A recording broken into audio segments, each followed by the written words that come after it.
Здравствуйте, дорогие мои друзья! С вами Елена, и вы на канале Таро Мудрости.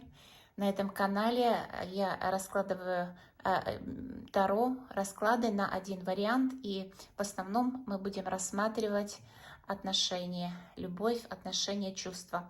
Иногда будем делать событийность.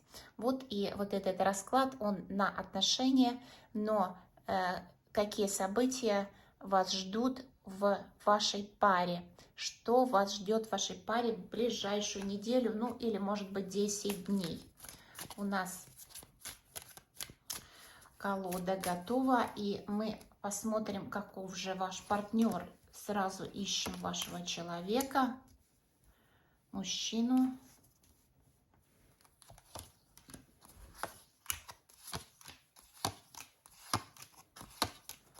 Кто же к нам придет?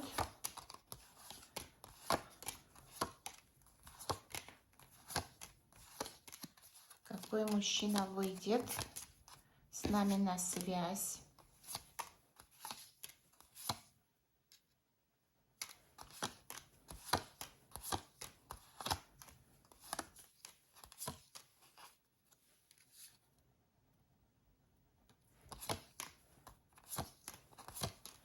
Ищем короля, дорогие мои.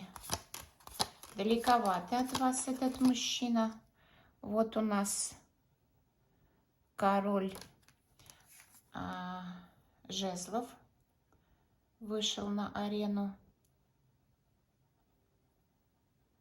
Король жезлов. Так, хорошо, смотрим, что там у него рядом с ним, с этим человеком.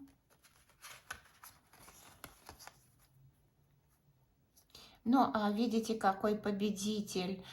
Видимо, король, но довольно-таки молодой человек. Таких, знаете, 30-35 лет, вот примерно возраст ваш мужчина. Вот, если, конечно, вы постарше смотрите этот расклад, то, собственно говоря, где-то он в вашем возрасте, но как-то к той девушке, которая смотрит, он или моложе, или же из своего возраста, вот примерно вы в одном. Может быть, вы молодая девушка, но это тоже молодой человек. Победитель по своей сути, такой резкий, умный. Он может еще в данное время учиться, как бы или что-то изучать, или он любит вот мыслительный такой какой-то процесс, где он вкладывается как человек, который постоянно принимает какие-то знания. Он резкий, горячий, критичный, любит, чтобы его любили, ценили, хвалили. Вот, в общем-то, стремится всегда быть первым, победителем, лидером и так дальше. Такой деятельный, ну, король жезлов у нас горячий, сексуальный мужчина, уверенный в себе. А потом он ну, обязательно где-то принадлежит каким-то финансовым структурам, к деловым, к бизнесу. В общем, это его интерес. Интерес здесь также указан на то, что кроме такой вот бурной деятельности, он еще увлекается какой-то мыслительной деятельностью, то есть ментальный такой, научный какой-то подход его всегда интересует, но это, например, там современные технологии, там компьютеры, развитие в этом плане, или же через интернет вот зарабатывать, распространять это все. В общем, такой товарищ как бы активненький. Вот, я, знаете, еще хочу спросить о нем. Кроме этого, да, вот что ты еще можешь нам предложить, рассказать о себе? Ну, ага.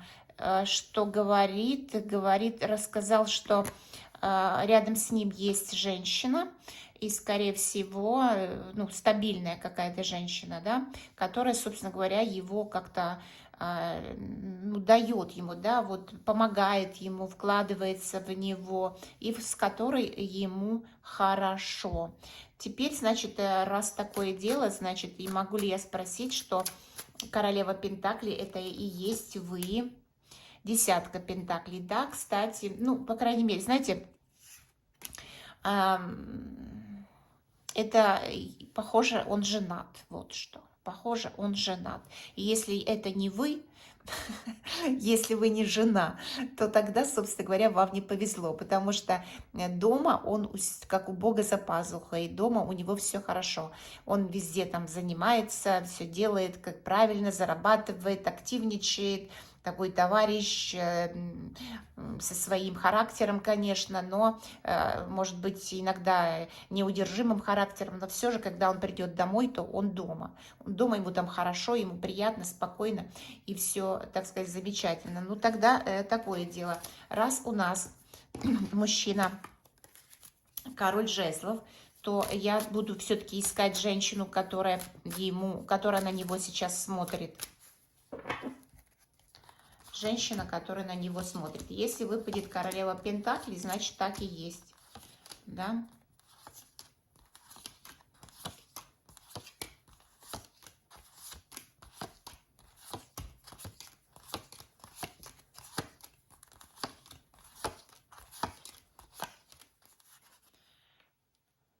Да, королева пентаклей, дорогие мои. Вот так и есть. Значит, вы задумываете своего родного человека. Если вы за ним не замужем, то тогда вы где-то вместе живете. Рядышком, да? Хорошо, я тогда спрошу у карт, что же вас связывает.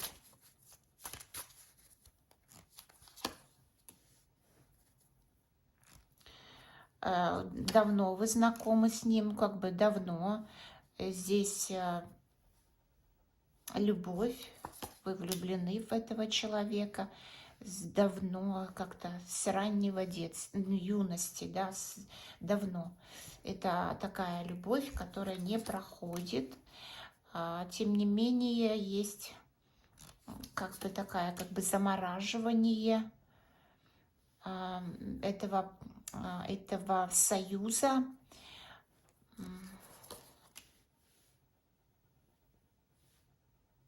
И, видимо, не совсем так, как хочется королеве Пентаклей. То есть королева Пентаклей стабильная, ну, как бы, знаете, давняя женщина, давно вы вместе, мы с тобой давно знакомы. И, собственно говоря, вы друг друга никак не отойдете, не бросите, не разойдетесь. Мужчина сказал также, что это та женщина, с которой мне просто хорошо жить, быть вместе. Вот. Но какого-то нормального союза, видимо, у вас не получилось до сих пор. Вот, хорошо. Ну, я могу спросить причину, почему, да? Девятка мечей. Здесь какие-то страхи, переживания. И все это происходило из-за того, что мужчина всегда заботился больше о себе. Все-таки он ведет эгоистичный подход к построению отношений. Он как-то заботится о своих благах, о своем развитии, о своей дороге. И дело в том, что он-то как бы живет, процветает, и, видимо, берет бесплатно вашу энергию, дорогая королева Пентаклей. Почему? Потому что вы в него вкладываетесь, нам показали, а король жезлов процветает. И как вы себя, королева Пентаклей, чувствуете? Ну, вы понимаете, да, что это непростой такой союз, и какую-то власть над ним вы все-таки имеете, вот, но одиноко. Вот видите, одиноко все-таки вы чувствуете, и это такая долгая дорога в дюнах, борьба, вечная борьба за этого вашего мужчину. Хорошо, давайте тогда спрашивать, что же вас ждет с этим человеком в ближайшее время. Какие события будут разворачиваться в вашей жизни в ближайшее время у этой пары? Ну, смотрите, ожидание продолжается. Сразу нам так говорят. Скажем, с его стороны будут действия, возможно, привычные действия, там он приехал, пришел, появился резко, да, откуда ни возьмись, но, как говорится, со своим интересом, защищая то, что всегда нужно ему. Здесь туз жезлов говорит о, так сказать, сексуальном желании, о связи, или же он будет как бы что-то вам предлагать со своей стороны. Но опять же, дорогие мои, здесь удовлетворяется его личное желание и потребность. Понимаете, он как-то очень резко относится к тому, чтобы претендовать на его свободу. Он спешит, у него дела, у него есть много забот, он бесконечно где-то чем-то занят. Вот, и по поводу вот встречи как с королевой жезлов, то есть с любовницей, с женщиной, с которой спать, которая, ну, отдает ему себя, да, через ласки, через присутствие, это да. Вот, то есть он придет к вам за тем, что к чему, зачем он пришел приходить. Потом он знает, что вы ему к ним очень преданы, очень любите его. Но дело в том, что если вы надеетесь, что будет какой-то сдвиг, то нет. Но дело в том, что событие это все равно будет происходить. Здесь кипящие, бурлящие события. В том плане, что мужчина присутствует в вашей жизни, что он приходит к вам, что он заявляет о своих желаниях, что он хочет быть с вами, там, он хочет с вами спать, он хочет с вами остаться. Но по рыцарю мечей он просто срывается с... Нет, это король мечей вообще. Он как бы преследует свои цели, свои интересы и держит вас в повешенном, ну, то есть не в развитии, да, в ожидании. Что еще мы можем увидеть здесь?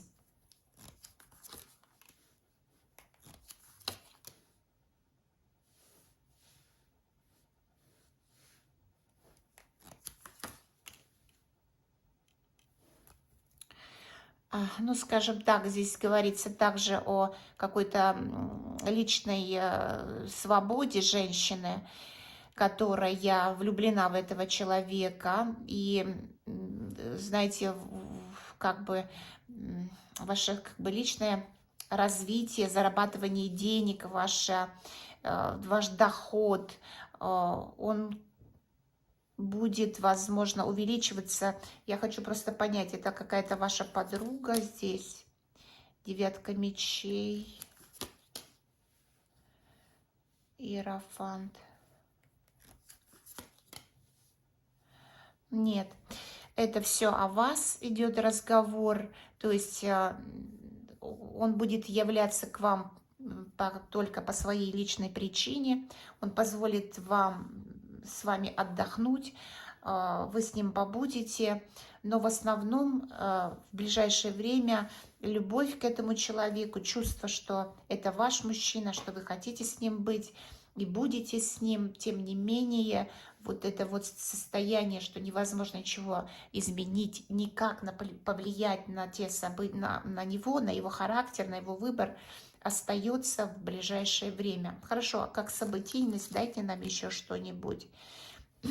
Вы знаете, немножко такое привычное состояние, особенно такой событийности не будет, потому что практически вы вся сконцентрирована на этом человеке, вы же там только им живете, только когда он появляется в вашей жизни, в вашем доме, в вашей постели, это жизнь, вот, а дальше как бы такое пространство, как ожидание, думаете о нем постоянно, знаете, что как бы понимаете, что это слишком мало для вас, вы заслуживаете большего, тем не менее, как бы, что делать, а что делать, он, так сказать, входит в свою работу, а вы входите в свою, и, собственно говоря, жизнь продолжается. Ну, ждем, когда он будет проявляться как мужчина, который вас любит. Но дело в том, что, ну, как бы вы понимаете, что уже пора переходить на какой-то другой уровень развития, может быть, его бросать, даже вы думаете, но вы не в состоянии этого сделать, практически не в состоянии. И вы, так сказать, не будете ничего менять в ближайшие там неделю, 10 дней. Таким образом, любовь к этому человеку, чувство к человеку, он к вам приходит тогда, когда ему хочется или выгодно, да. Дело в том, что Понимаете, вы для него стабильная женщина в любом случае. То есть если он приходит, уходит, все равно он приходит к вам, и он как к себе домой, он там перезаряжается, перезагружается, возобновляется и, так сказать, снова на коня и снова поскакал на свою работу, территорию, подвиги и так дальше. Ваш удел такой неудовлетворенность, любовь к этому человеку, вечное ожидание этого человека и вопрос в голове, что делать? Что делать с этим? Ну хорошо, давайте, а что же вам делать с этим мужчиной?